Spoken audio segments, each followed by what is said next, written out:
Hey, welcome to day 10. Today we're going to be talking about how Jesus faces the governor Pilate and then the people making a decision, Jesus or Barabbas. This is going to be from Matthew chapter 27, verse 11. It says this. Now, Jesus stood before the governor, and the governor asked, "Are you the king of the Jews?" Jesus answered, "You say so." While he was being accused by the chief priests and the elders, he didn't answer. Then Pilate said to him, "Don't you hear how much they are testifying against you?" But he didn't answer. At the festival, the governor's custom was to release to the crowd a prisoner that they wanted. And at the time, they had a notorious prisoner called Barabbas. So, when they gathered together, Pilate said to them, "Who is it that you want me to release to you?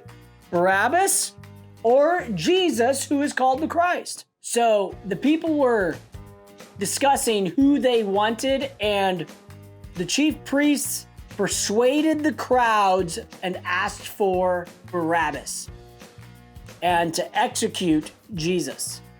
And the governor said he was just making sure. He asked, "Which do you want me to release to you?" And they said, "Barabbas." Pilate asked them, "What should I do with Jesus, who is called the Christ?" And they said, "Crucify him! Crucify him!"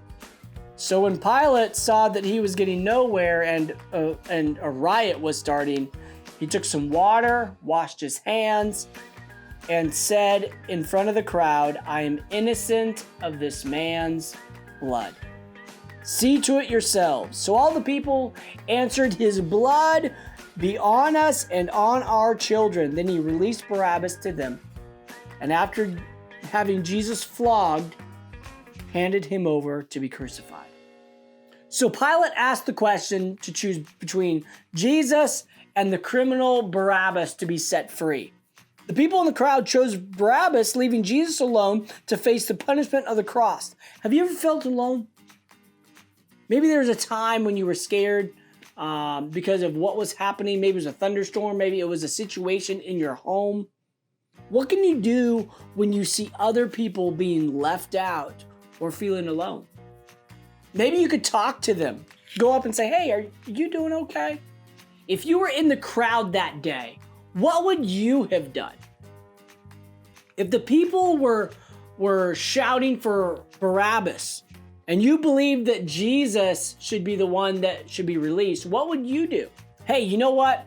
Easter is an exciting time, but it's hard on our pastors.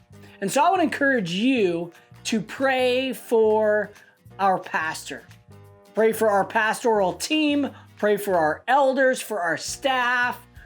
Because Easter, while it's really exciting, there's a lot of work that goes into each Sunday, and especially a Sunday on Easter. So I want to encourage you today, pray for your pastor. Have a great day.